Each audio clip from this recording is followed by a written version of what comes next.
Melissa with Community Natural Foods, and today we're going to be making keto sugar cookies.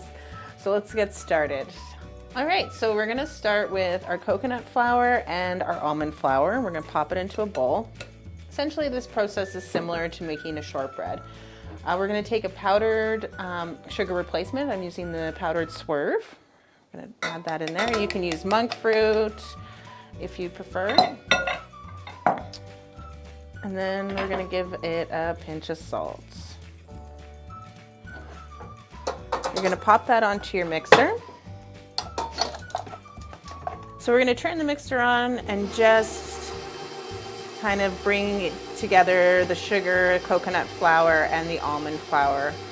Once that's been incorporated quite well, we're going to add our butter 1/2 inch cube at a time and let it mix up. And it's going to become crumbly as you mix it in. Ooh. All right. And you're just going to keep adding it. I like to have my butter and usually all of my ingredients at room temperature when I'm baking, including the eggs. Just makes it easier for the product to emulsify correctly, and it's a lot faster, especially when it comes to butter and eggs. So you're going to continue to mix this until it becomes crumbly and kind of like a wetty texture. So you can see the mixture is starting to become a little bit crumbly and the texture has changed quite a bit.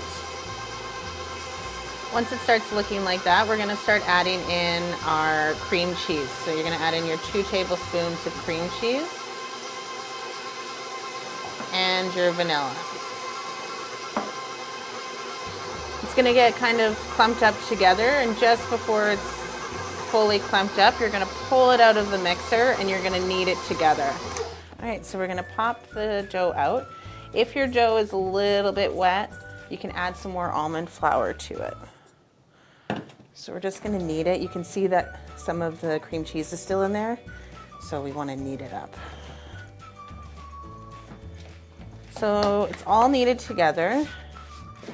We're going to wrap this up, and you want to let it cool for about 2 hours in the fridge, just so that it hardens up. It'll make it a lot easier to roll out.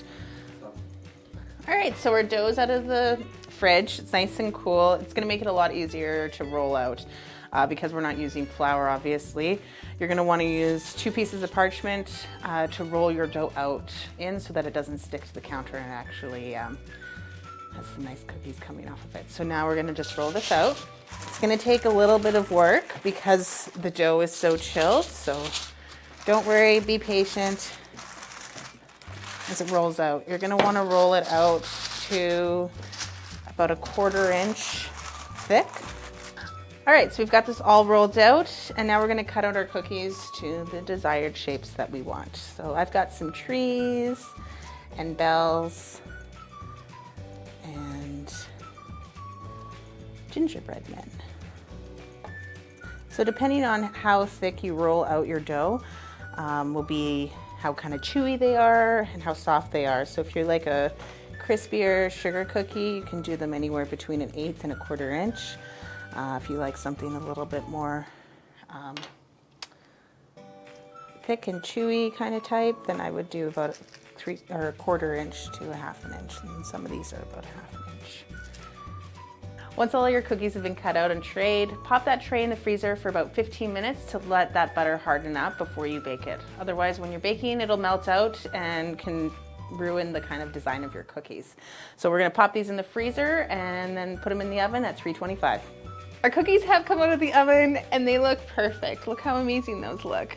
Don't forget to put them in the cooler for at least 15 minutes before baking them. We baked them at 325 for about 10 to 15 minutes and they came out great. You can ice these or leave these plain. Icing them is a great activity to do with your kids during the holiday season. I hope you enjoyed our video. Press like and subscribe. We'll see you soon.